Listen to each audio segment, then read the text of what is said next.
سے درخواست ہے، انسان تو گناہوں کا پتلا ہے، گناہ کرنا تو یہ انسان کی صفت ہے، عادت ہے۔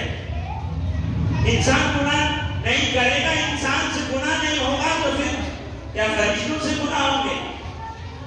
انسان تو گناہ کرتا ہی ہے، مجھ سے بھی گناہ ہوتے ہیں، آپ سے بھی ہوتے ہیں، انجانے میں جانے میں، بھول سے چوک سے، نہ جانے آج تک ہم نے اپنی اس مختصر سی زندگی میں کیسے کیسے گناہ کیے وہ ہمارے علم میں بھی نہیں ہے، معلومات میں بھی نہیں۔ بہرکیف ہم نے اور آپ نے آج تک گناہ کیے ہیں، چھوٹے بھی گناہ کیے ہیں، بڑے بھی گناہ کیے ہیں، صغیرہ کبیرہ، چھوٹے بڑے ہر طرح کے گناہ ہم سے سرزد ہوئے ہیں۔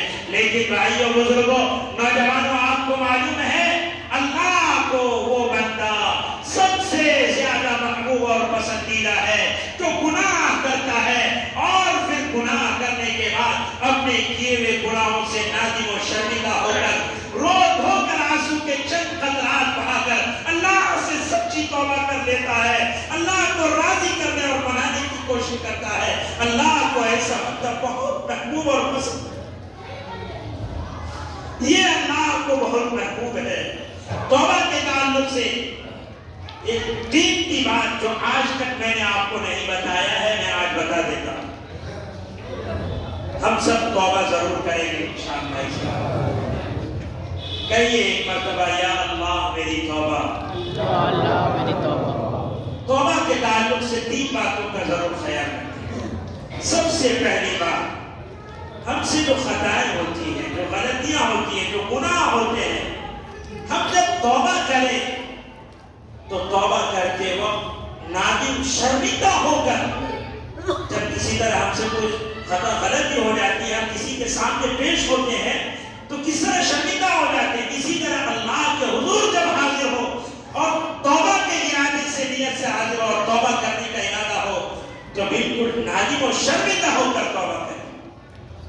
دوسری چیز، جس غلطی سے توبہ کر رہے ہیں، جس گناہ سے توبہ کر رہے ہیں، جس خطا سے توبہ کر رہے ہیں، فوراً اس کو چھوڑ دیں، اسی وقت ترک کر دیں۔ اور تیسری چیز توبہ کے تعلق سے، توبہ ایسی ہو کہ جس کے اندر پختہ ارادہ ہو، عزم مصمم ہو، مضبوط ہو کہ آئندہ ہم کبھی بھی ایسی خطا نہیں کریں گے انشاءاللہ، ایسی غلطی کبھی نہیں کریں گے، ایسا گناہ کبھی بھی ہم سے سرزد نہیں ہوگا انشاءاللہ۔ میرے بھائیوں، میرے عزیز و بزرگوں، یاد رکھو جس نے اس طریقے سے توبہ کر لیا، اللہ کے پیارے حضور سرکار دو عالم صلی اللہ علیہ وسلم کی حدیث ہے جو میں نے خطبہ میں پڑھی ہے، التائب من الذنب کمن لا ذنب لہ۔ میرے آقا فرماتے ہیں جو بندہ اس طرح توبہ کرتا ہے گویا وہ ایسا ہو جاتا ہے جیسے اس نے گناہ کیا ہی نہیں ہے۔ اللہ اکبر، کتنی بڑی بات۔ جو انسان اس طرح توبہ کرتا ہے، ان 3 باتوں کا خیال رکھے، سامنے رکھے، وہ ایسا ہو جاتا ہے آقا فرماتے ہیں اس نے گویا گناہ کیا ہی نہیں ہے۔ مولا کی قریبی دیکھیے، اس کا شان دیکھیے، اللہ تعالیٰ تو اپنے بندوں پر بہت زیادہ مہربان ہے، بہت زیادہ مہربان ہے۔ اس کی مہربانی کے بارے میں کیا بتاؤں آپ کو، کیا سنا، وقت کافی ہو چکا ہے۔ بس اتنی سی درخواست ہے میرے بھائیوں، مولا رحیم تو اس کا کرم دیکھیے کہ بندہ توبہ کرتا ہے، اس کی توبہ بھی قبول کرتا ہے، اس کے گناہ بھی معاف کرتا ہے اور ساتھ ساتھ نامہ اعمال سے اس کے گناہوں کو مٹا دیتا ہے۔ تو توبہ اللہ کو کتنا پسند ہے اور توبہ کرنا کتنا آسان ہے۔ اس مجمع کے اندر نوجوانوں کا بہت بڑا طبقہ ہے۔ عزیز و نوجوانوں، ایک بات یاد رکھ لو، ایک بات آئی ہے، جوانی کی حالت میں اللہ تعالیٰ کو توبہ بہت زیادہ پسند ہے۔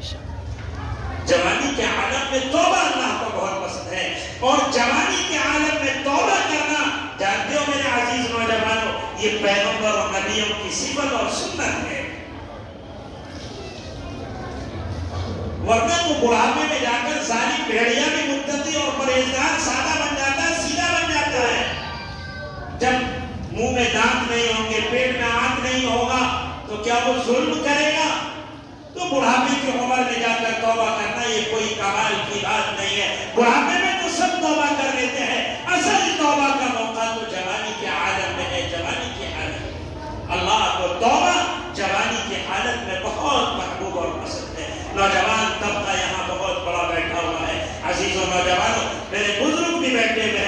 آپ سب آج کی اس رات میں اب تک کی زندگی میں جتنے گناہ کیے ہیں سچی پکی توبہ کر لیں گے انشاءاللہ اللہ ہمارے گزشتہ ماضی میں کیے ہوئے گناہوں کو معاف کر دے گا انشاءاللہ۔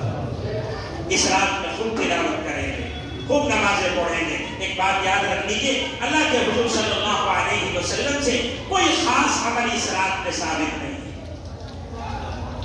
یہ بہت دل کی بات۔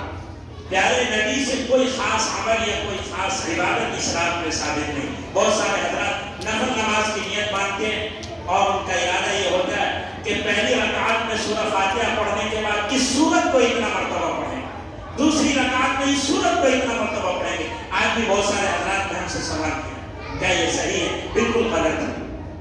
اللہ کے حضور صلی اللہ علیہ وسلم سے کوئی خاص عمل یا عبادت اس رات میں ثابت نہیں ہے۔ آپ اپنی بشاشت، اپنی حیثیت، اپنی وسعت، اپنی طاقت کے مطابق جتنا زیادہ ہو سکے آپ سے اس رات میں جاگ کر اللہ کی عبادت کر لیں۔ نہیں بھی کریں گے تو کوئی حرج نہیں، مگر سنت کے مطابق آپ نے نماز پڑھا ہے، سنت کے مطابق جا کر سو جائیں اور پھر اٹھ کر صبح فجر کی نماز باجماعت پڑھ لیں۔ انشاءاللہ العزیز اس رات کی فضیلت اور ثواب آپ کو ملے گا۔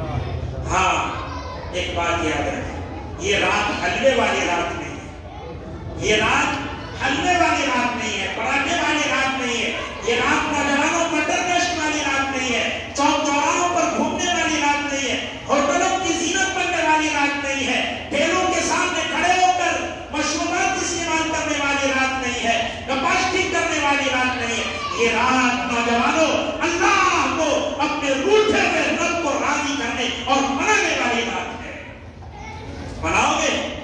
انشاءاللہ اپنے رب کو منائیں گے۔ قبرستان اگر آج تک اپنی زندگی میں کبھی نہیں گئے تو ایک مرتبہ چلے گئے، مگر ہر شب برات کی رات میں جانا کوئی ضروری نہیں۔ اللہ کے حضور صلی اللہ علیہ وسلم سے میں اس سے پہلے بھی آپ کو بتا چکا ہوں، پوری سیرت میں آپ کی پوری زندگی میں صرف ایک مرتبہ شب برات کی رات میں قبرستان جانا ثابت ہے، باقی اس کے علاوہ آپ پوری زندگی میں جتنی دفعہ شب برات کی رات ہے یہ کبھی آپ نہیں۔ اگر آپ کا دل چاہے خواہش ہو تو زندگی میں 2-4 مرتبہ کبھی کبھار چلے جائے، کوئی حرج نہیں، ہم کوئی ظالم نہیں ہے، دشمن نہیں کہ آپ کو منع کریں گے روکیں گے، مگر جو آج اس رات کے تعلق سے خرافات ہوتے ہیں اللہ اکبر کبیر مت پوچھیے۔